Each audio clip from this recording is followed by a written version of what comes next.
Hello. I'm Nicole Danielle. And I'm Megan Lee, and this is Romance on the Rocks, where two bookish biddies imbibe and talk about the romance novels that they have been reading. Oh, lordy. Yep. Well, we're finishing up our pick a number for the month Yeah. of April. These are our last pick a number books. Mm-hmm. And then for May, we are going into the mothers of romance, if you will. Correct. And if you're like, what the hell does that mean? It means Megan made something up and Nicole went, that sounds great. And then we ran with it. Yeah. But we decided we've got Mother's Day coming up soon. And Mhm. so we're going with some of the foundational authors that really would have carried romance novels back in, I would say, 70s and 80s. Sure. And I'll even ride that into the 90s a little bit. Yeah. Yeah, for sure. I just know that Yeah. the books I chose, I think, are specifically probably 70s and 80s. I haven't even checked what year. Oh, really? Yeah, I'm pretty sure mine are in that kind of vicinity. I just went by the names of people. I'm like, yeah, my mom had those. Yep. Yeah. So Mothers of Romance is coming up, but for now, we've got our very last pick a number. Yes. And what are you drinking this week, Megan? Okay, so hear me out. Yes. Very, very early on in this book, probably, chapter 2 or 3, there is a large party and a lot of drinking, which leads to a big thing that happens in this book. So the drinking early on is pretty important. I know for a fact they were drinking something with coconut. They may have been more specific than that. I don't remember. And then later on in the book, there's a discussion about gin and tonic and about having to run into the store for one lime only. So I'm going to let you guess what I decided to make tonight. Gin and tonic with one lime. No, ma'am. Hot tea. We're sober tonight. What's not fair? Yeah, I was bamboozled. Yes, on purpose. You were bamboozled on purpose. I had a little bit of over drinking last week, we'll say, when I was in Omaha with my reselling cohorts. And so we're on a little bit of a cleanse right now to let the liver kind of rest. And so we're going with hot tea tonight, which, sorry guys, it is what it is. What are we talking? Are we talking jasmine, oolong, green tea? Dandelion, because I'm serious about getting my liver happy. Oh yeah, that's the liver cleansing tea right there. Yeah, okay, we're going from dandelion root, so it's quite Boy. earthy. Yeah, I like dandelion root tea, but I do too. It's not a complaint. I have been drinking a lot of dandelion root tea this week, just needing to settle myself down a little bit because I might have gone a little overboard. There was a period of time where it was really popular to put either grass-fed butter or coconut oil into your dandelion tea and like froth it up. I didn't know that. I've heard of that for coffee, but I didn't realize people were doing that with their tea. Yeah, so it was a thing for dandelion tea, and I have to say it was pretty yummy. It was almost like butterscotchy then. For some inexplicable reason, but I was digging it, and then my cholesterol shot through the roof. That's kind of not the point of drinking the dandelion tea. So, yeah. All right. Well, so that's where I'm at. What do you have tonight? Megan, I guess I'm drinking for the both of us because... Yes. Ye old box of wine. Okay, because this is usually not the part that people see. Nicole literally just picked up a giant box of wine. She brought the whole thing up with her. And I'm not one for boxed wine typically unless I'm camping. There are a few that are actually pretty good. I found one that was an organic box wine, and they don't carry it at my local store anymore, which is kind of a bummer because it was probably one of the only red wines I was able to drink without getting myself a headache. Yeah, it's Boda Box, which is if I'm going to do box wine, I go with Boda Box. I like Boda Box. This one is a Sauvignon Blanc, if you will. It's important to make it sound fancy when it's out of a box. Well, okay. Can I rewind to the fact that I am drinking tea and also let our listeners know that I am going to be seeing you in person very soon. Yes. And I'm trying to make sure that I will be okay for seeing you in person. Ha!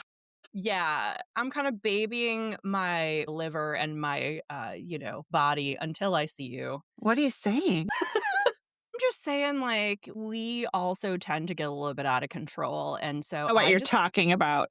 want to make sure I've given myself a little break because I plan on going hard when I see you. So, Okay, great. yeah. Yeah. All right, guys, Nicole gets to go first this time around. We actually checked before starting to record, which to me is an improvement. We looked. And by we, Nicole looked. Because I just stood here. I also have to tell you, Bob recently told me he wants me to get a on-air sign for downstairs. I love that. Because he has a horrible penchant for deciding to open the fucking garage door, which is right below my recording office, cloffice, whatever we're calling it. And so for those who don't know, I started audiobook narrating. So I'm in here a lot more recording beyond just the podcast now. And yeah, he opens the garage door and then I'm like, and I'm like, motherfucker. Anyway. Anywho, this week I read A Fate of Onyx and Ivory by Ojuno Brown. I should probably pull up my show notes. That's probably a good idea. Yeah. I know last time when you were reading the back of this book, I had mentioned to our audience, I almost read this book. This was in my cart on Amazon. Yes. I think back when we did our first Fae and Fairies month. Yeah. I had thought about getting this book, and for whatever reason, it didn't end up making the cut that time around. So I'm glad you read it, because then at least one of us has gotten to it. Actually have a signed copy as well, because I met the author in person last year. But it is a really beautiful cover. I really love the cover. It's gorgeous. Yeah. In the background is kind of a castle-y, garden-y scene with a fountain. And then on the cover is this really beautiful, lovely woman with wavy, curly hair and this really kick-ass dress that looks almost like it has armor on it. And then she's holding a lotus flower. So it's really beautiful. I love it. This was published in 2024. It is a romantasy. Our main characters are Amira, a young woman whose family has fallen on hard times and does her best to provide for them however she can, including hunting and trading and some other things. Amira is a no-nonsense kind of gal who is fierce and strong. Then we have Rain, the Fae King of Solaris, who rescues Amira and brings her to his magical kingdom. And then Rhea, Rain's sister. She is sweet and kind to Amira, except when Rain and Amira start to get cozy. And she also possesses the magic power of healing. Is Rain spelled like the kind that comes from the sky? Yes, but with an E on the end. Okay. Yes. Thank you. Plotline. Amira gets duped into making a deal with a witch while trying to make money to feed her family. She starts working for the witch, but weird things start happening. She starts getting hunted by a pack of wolves, and a Fae dude, introducing Rain, rescues her and takes her to Solaris, his kingdom. It turns out that the witch wanted to steal Amira's youth and beauty, and she is hell-bent on getting it. So Rain insists that Amira needs to stay in his kingdom for a while in order to keep her safe, with no clear-cut timeline as to when she can leave, which is a little sus, but whatever. Rain, during the time that Amira is in his kingdom, shows her around a really cool garden and some other fun festivities and what have you, and then reveals to her that they are, Megan, your absolute favorite, fated mates. Go off. But his sister Rhea keeps getting pissy every time Amira and Rain get cozy and warns Amira repeatedly that things are not what they seem in Solaris. Regrettably, I have to leave it there. Woof. Wow. I cannot share anymore. That is brief. I know. But unfortunately, I mean, it's not a girthy book. And yes, I'll get to that in a minute. Spice level, I'm putting this at a jalapeno. There are some intimate scenes, but no full-on penetrative sex, if you will. Things that I loved, there are some nice plot twists. I love a plot twist. And I enjoyed the character development and especially enjoyed Amira's character. She's a tough cookie, and even though she's young, she's not some simpering virgin. So I really appreciated how down-to-earth and fierce she was, and that she's actually had sex before, so she's not hung up on that type of thing, you know. Challenges. The book ends on a cliffy. And I knew... You do not do well with a cliffhanger. You are a closure kind of gal. I know. And I knew that it ended on a cliffy, but I thought, for some reason, I told myself in my head, it's only a two-parter. So if I wanted to read the next book, this was a fairly quick read, so no problem, I could read the second one later. Then I found out, nope, it's not a two-parter.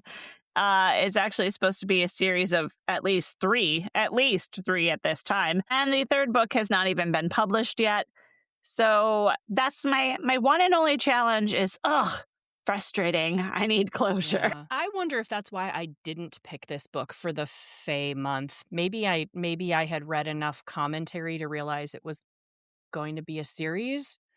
That could be. It's been so long since I've looked at it that, yeah.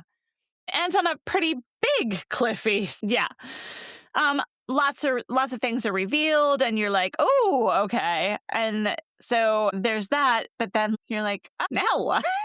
Especially because new characters are introduced at the end and you're like, what? So yeah, anyway, final thoughts. This is a very nice romantasy romp with great potential if the series continues to hold up similarly. That's what I got. Wow, that was succinct. I'm going to talk more than you on this one for sure. All right, I had a book called The Pretend Wife by Bridget Asher. Mine is a little bit older than yours. Mine was 2009. Our leading lady is Gwen Merchant. She's been married for a few years to her husband, Peter. Even though she graduated from college with a degree, she's kind of been wandering from job to job. She hasn't really found something that speaks to her. Luckily, though, her husband is an anesthesiologist. So her lack of a solid career not negatively impacting quality of life. Gwen has a certain level of inner turmoil, I'd say. Her mom died in a tragic car accident when she was fairly young. And in fact, the accident could well have taken her life because she was in the car when it happened. But luckily, a passerby, a Good Samaritan, saw the car kind of go off this bridge and rescued Gwen from the water because it was probably a river or something underneath, got her out before she drowned. But mom didn't make it. So obviously that's a formative incident in her life. And after the accident, Gwen's father was basically kind of like just in quiet mourning all the time. There just wasn't anything other than kind of this solid sadness. Gwen describes her childhood as lonesome. This is all really important to the overall plot as Gwen grapples with what love should look like and how she wants to interact with the world. And in the very first chapter, we are set up for what will become a potential love triangle featuring Gwen, her aforementioned husband Peter, and a man named Elliot Hull. Gwen and Elliot dated for approximately 3 whole weeks back in college. Now, that's a lifetime in college. Now, I wrote this specifically. Nicole, before you go eye rolling for how dumb that sounds. Feel attacked? No, I just know us very well, and that would be like my reaction too, right? So anyway, before we go eye rolling at this potential precursor to homewrecking, I will add this. Gwen and Elliot met nearly the first day of college, and they were kind of in that, freshman icebreaker activities kind of scenario. They've known each other the entire time. So even if they only really dated like the last 3-ish weeks of college, they've known each other for 4 years previous. So I kind of took that as a more of a building friendship sort of thing. So, okay, they broke up at the end of college. Gwen doesn't remember much about the breakup. She vaguely remembers being mad at him. They were drinking at a bar and she slapped him and then would not take any of his phone calls after that. She does not even really remember what the argument was. So it ended super abruptly, done. So now we're years into the future. Elliot happens to stumble into this ice cream shop where Gwen and Peter have stopped for dessert. And after reintroductions, Elliot gets himself invited to a party that's happening later that night that Gwen and Peter will also be attending. At this party, Gwen starts choking on some sort of finger food. She basically says something in the book about not wanting to be at the party, so she might as well eat her way through it. And I'm like, I totally can identify with that. And then, of course, immediately starts to choke on a kebab. So Elliot comes to her rescue, does the Heimlich maneuver. She's saved. Gwen's thought process after the incident, and I love this quote, "Having nearly died, I decided to get even drunker." As one does. Right. The following sentence, Elliot and Peter got drunk along with me. Okay, so now all this drinking leads to a philosophical discussion, which, P.S., Elliot is now a professor of philosophy at a college. We find out that Elliot's mother is in hospice and has just a few weeks to live. And he's told his mother a little white lie in order to help her feel more comfortable. Namely, he has told her that he is now married. Shocked, Yeah. I say. Yes, Elliot's mom has been worried that he's all alone in life, and after she dies, her greatest wish is that he has somebody there who can help comfort him, right? So he's like, no worries, Ma, totally married. So, of course, now, before she dies, his mom is now requesting to meet this said wife. At this point, husband Peter gallantly suggests Gwen can just pretend to be your wife for a couple days, right? Like, hey, you saved her life. We owe you anyway, buddy. And remember, we're all trashed while talking. So you know how you talk big and you're like, we're going to do this cool thing. Okay. So they're going to try and help him out. Gwen only agrees after she finds out that this meeting would happen at Elliot's family lake house. And she's not agreeing because she wants to go to the lake house. She's agreeing because she confirms that there will be turtles there. And she's excited to see the turtles. And I'm like, again, that would be a me thing. I'd be like, wait, I'll come, but are there turtles? Okay. I can see that being something that would catch me, right? Okay. So I love it. It's stupid, but whatever. So yeah, drunkenly, they all agree this is brilliant, off to the races. What could go wrong? Right. So what follows is Gwen spending several days with Elliot and his family, a lot of confused feelings, moments of self-awareness and acceptance that were probably a long time coming. Ultimately, some deep emotional breakthroughs for Gwen in regards to her relationship with her father and ultimately with her romantic future. I am not going to spoil anything with where she's landing on the fact that there are these two men in her life now. I will say a few things, though. Initially, I didn't think I liked Gwen. I felt like there was something a little bit kind of disjointed, a little off about her and the way she was kind of floating through life. It seemed like maybe she was also realizing that she was more of an observer in her life and not necessarily fully committed like an active participant. As she figured that out and as I got more acquainted with her past and what shaped her, the more I was able to make peace with my disjointed feelings toward her. And although the writing itself didn't really wow me per se, there were some really beautiful sentences. And I highlighted quite a few things, not because I was irritated, but because I thought they were beautiful sentences. And that's very nice for me because a lot of times I'm just angry and I'm highlighting stuff that irritates me. Right. So that's where I'm going to go with that. Last episode, I did not have a romance novel. I had chick lit because we could have gotten rid of the man in that book and the book would have been fine. He did not make or break the book. And that was unintentional. It's not like you knew that was going to be the case. Yeah, completely. I'm struggling with this one too. I also don't know that I would call this a romance novel. Really? Yeah, the way it is set up, it's really interesting. It's set up in thirds. So you've got part 1, part 2, part 3, and they're all kind of different phases of her emotional connections and awareness and kind of how she's growing in that. You can't get rid of the men and still have a book, though. You know what I mean? And in chick lit, it's like, well, he doesn't have to exist. You need these guys in order for this book to work. I just don't know that I would call it a traditional romance. And I think that that might bother some people who are looking for that formulaic girl meets boy. I just feel like it's not the formula people are used to. And if you are expecting that, that's not what you're going to get. And I do think that people may question some of the choices she makes and not particularly appreciate some of the things she does. But I thought a lot of it was very understandable when you get underneath everything that's going on emotionally for her. Yeah. So, all right, couple quotes. She's talking about knowing how her father was a little bit cold when she was younger and how she felt that love was kind of doled out in little pieces. It wasn't something she could really get used to. And she kind of looks at the other relationships in her life and realizes she's probably been holding back. And she says, once two people start cordoning parts of their own lives off from each other, it's hard to know where to stop. Yeah, that's Yeah. valid. She works for an interior designer who comes in and redoes houses before they go on the market. And the interior designer is talking about how some houses, you can just feel the vibe. And she says, sadness is palpable. I've seen houses so sad that I think the only cure would be to burn them down. Oof. Yeah. Oof. Yep. Maybe just burn some sage up in there.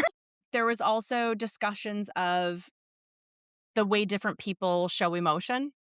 And again, some a little bit more reserved and some really out there. And she said seeing the difference in two people, one who was a little bit more reserved and the other one who clearly was wearing their emotions on a sleeve. She said it was the difference between seeing a map and seeing the land itself. And I'm like, yeah, again, that is such a great, poignant sentence. And then I will leave you with the one that I found really funny and I can get on board with. Gwen goes to parties maybe like every other week, every few weeks at a friend's house. And it's kind of an upscale fun party, hence early in the book, the terrible drinking decisions they had at the party. But she's trying to discuss the fact that one of the people at the party does, I want to say maybe dominatrix work in real life. And so somehow she ended up on the mailing list for this dominatrix's services because she knows this person outside of that workplace. She just knows her from this party. She sees her frequently. So she's like, I've always thought of Richard, our postman, handling the postcards in his Jeep and reevaluating us. Are we the perverts of his route? I kind of hope to be someone's pervert. I was like it. Yeah. As someone who has worked for the post office before and has seen the kinds of things people get delivered. Or worked at Family Video back in the day. Yeah. And I also worked at a video store that had a back room. Yeah. It's interesting to see what people are into. And I love the fact she's like, I kind of hope we're somebody's perverts. Nice. And then I know we're not doing food this time around. We're doing scents. I didn't mark any scents this time around, but I didn't either. Either for mine. I wish it were food because this is perhaps one of the grossest paragraphs of food. No. I gotta read it for you because this is Gwen's father because she goes over every Sunday to have lunch with him. And these are the things he cooks. Tuna fish casseroles, grilled cheeses, watery tomato soup, fish sticks, mashed potatoes from boxed flakes, and bologna. On special occasions, around one of our birthdays, he'd make small, eggy fried salmon cakes from the can. That was the sum of his repertoire. That's like my childhood summed up in like a paragraph. There's almost nothing in that I would eat without gagging. I mean, I like a grilled cheese sandwich and tomato soup, but not grilled like cheese. That. Grilled cheese is where I'm like, okay, I could survive on the grilled cheese, but I'm sorry. Fried bologna sandwich. Okay, but we didn't even have fried bologna sandwiches when I was a kid, though. It was microwaved bologna sandwiches. And when you microwave the bologna, it makes like this little bowl on the breast. So nasty. Girl, we were poor. Like, what do you I want? am not judging that part. I am just looking at that food and thinking, like, that is so stomach turning. I would eat toast. I would just, there's no way. Okay, I have a thought. Just one thought for this book. Okay. Yeah.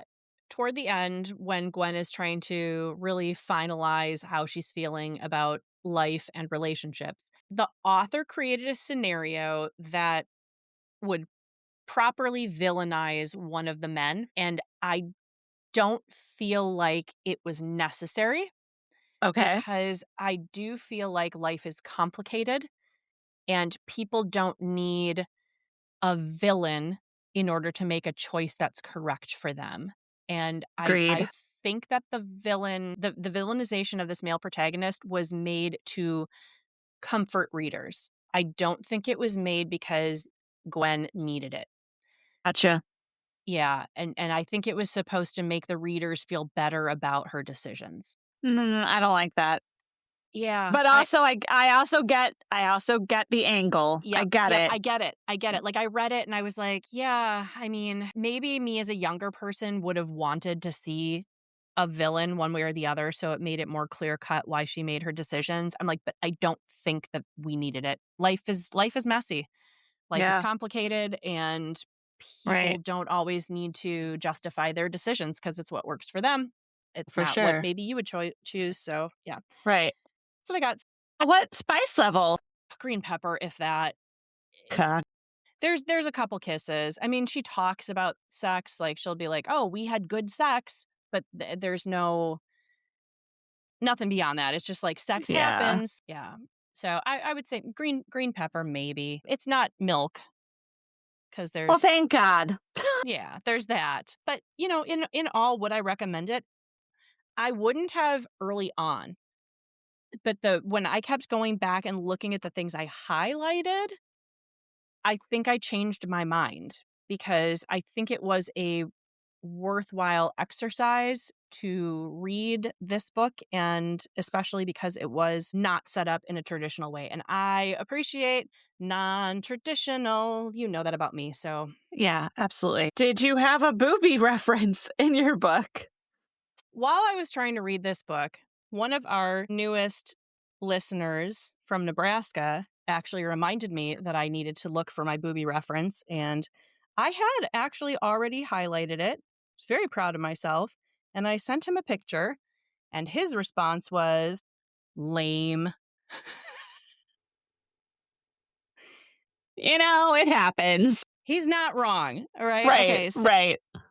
this was Elliot trying to put a corsage onto like the lapel area of a woman's dress.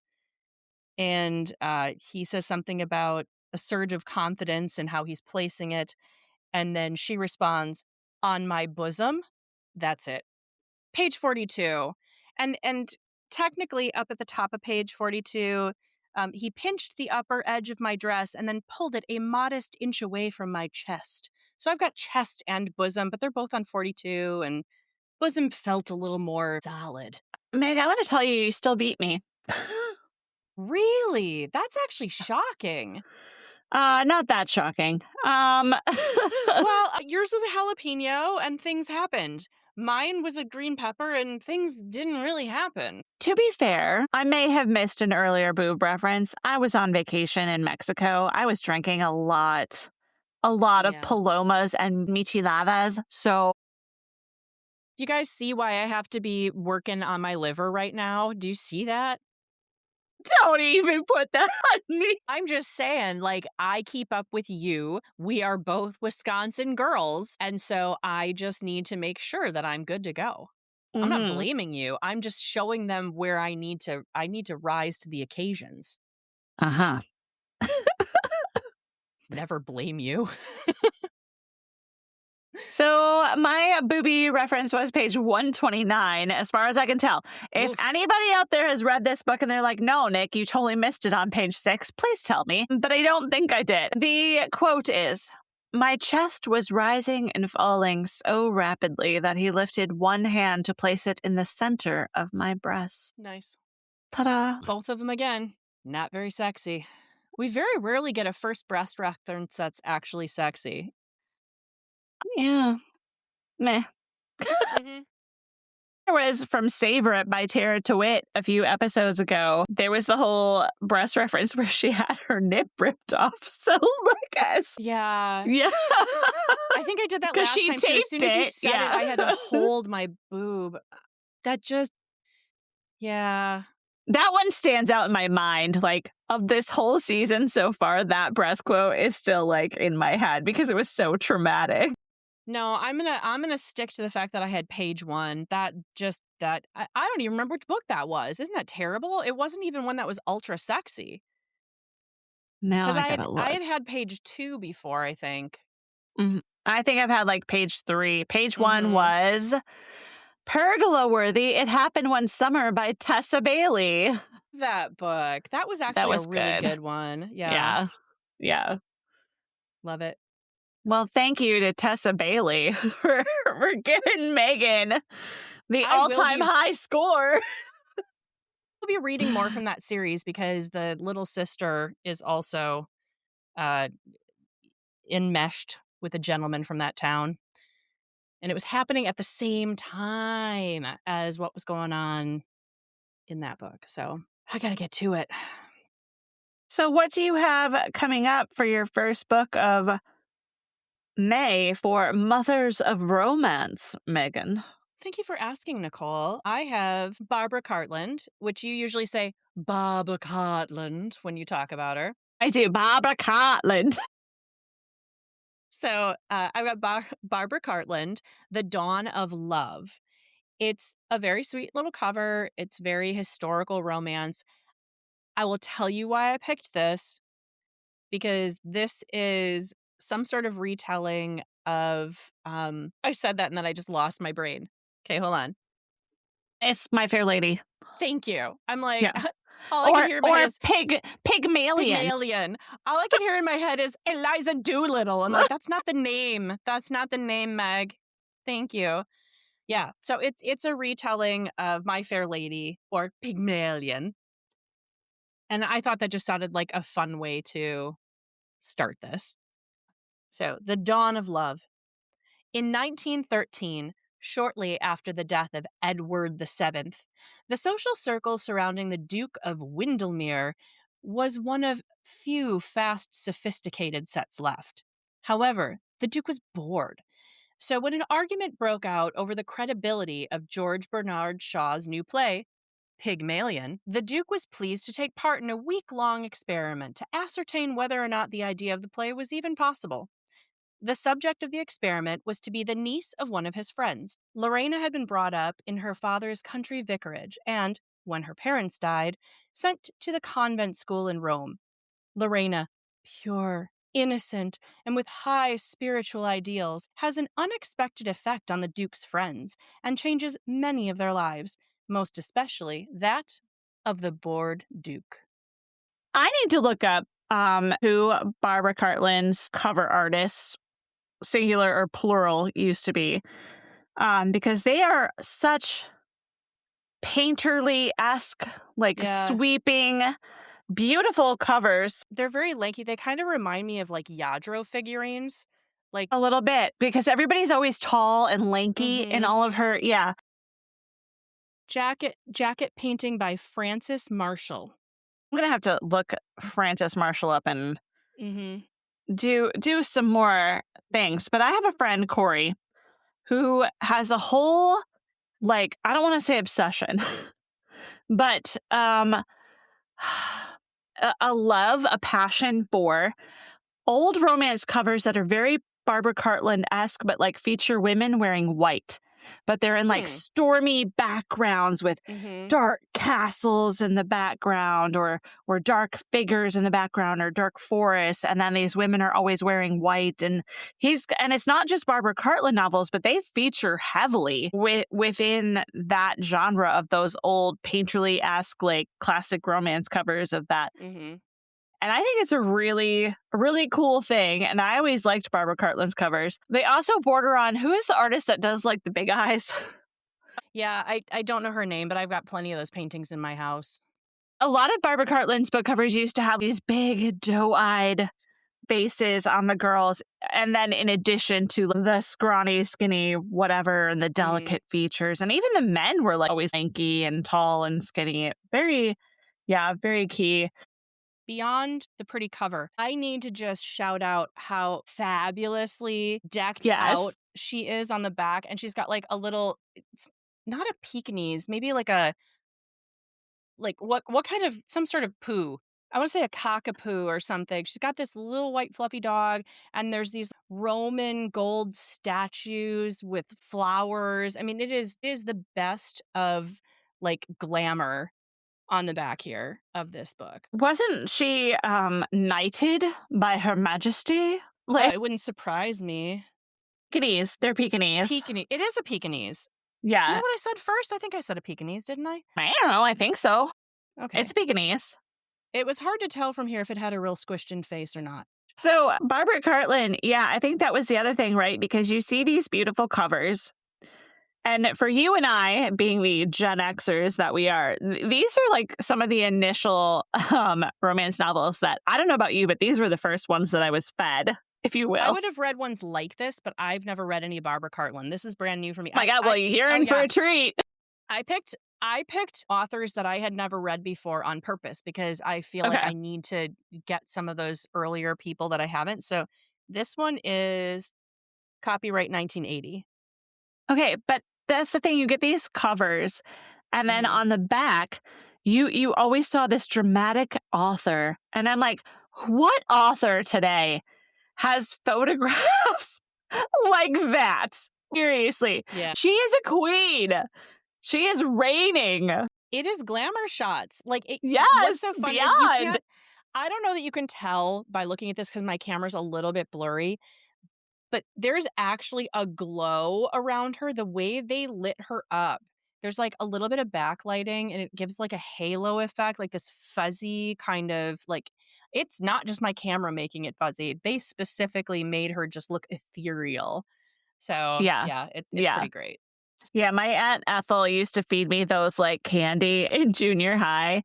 And I just thought Barbara Cartland was the best ever. I'm going to guarantee that this is going to be rated milk. There's going to be not a single spice I don't know. Here. Sometimes she got a little bodice rippy. It's My Fair Lady, so I highly doubt it. You know what I mean? I'm just not seeing it. Sure. Prove me wrong. Prove me wrong, Barbara. All right.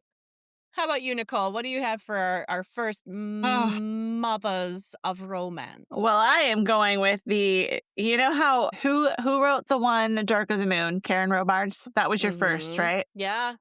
Judith McNaught is my first. Let me just stop. Not my first. Sorry. The first that mattered. The first that mattered. Okay. Yeah. I got this after Barbara Cartland. Okay, so I will say this is the first that mattered, was Judith McNaught for me. I cannot remember if I read this one or not. So, new to me, but I may have read it in the past. But it's Until You. It's a very mermaidy cover with the little pearl and the seashell. That also looks very 80s to me. Like the Danielle Steele novels would have the same kinds of covers. I want to see. Oh, this is a 1994. Oh, that's the first time it was published? Quite contemporary. Wow. Look at you. Newfangled. Yeah, 1990. Yeah. Wow. Okay. Returning to the story of the Westmoreland family. Number 1, New York Times bestselling author Judith McNaught has written the novel her fans have been clamoring for since Whitney. My Love, a marvelous tale that sweeps from the wilds of America to the elegant ballrooms of 1820s London, taking a beautiful, spirited girl on a glorious romantic adventure. A teacher in a school for wealthy young ladies, Sheridan Bromley is hired to accompany one of her students, heiress Charisse Lancaster, to England to meet her fiancé. When her young charge elopes with a stranger, Sheridan wonders how she will ever explain it to Charisse's intended, Lord Burleton. Standing on the pier, Stephen Westmoreland, the Earl of Langford, assumes the young woman coming toward him is Charisse Lancaster, and informs her of his inadvertent role in a fatal accident involving Lord Burleton the night before. And and just as Sheridan is about to speak, she steps into the path of a cargo net loaded with crates. 3 days later, Sheridan awakens in Stephen Westmoreland's London mansion with no memory of who she is. The only hint of her past, the puzzling fact that everyone calls her Miss Lancaster.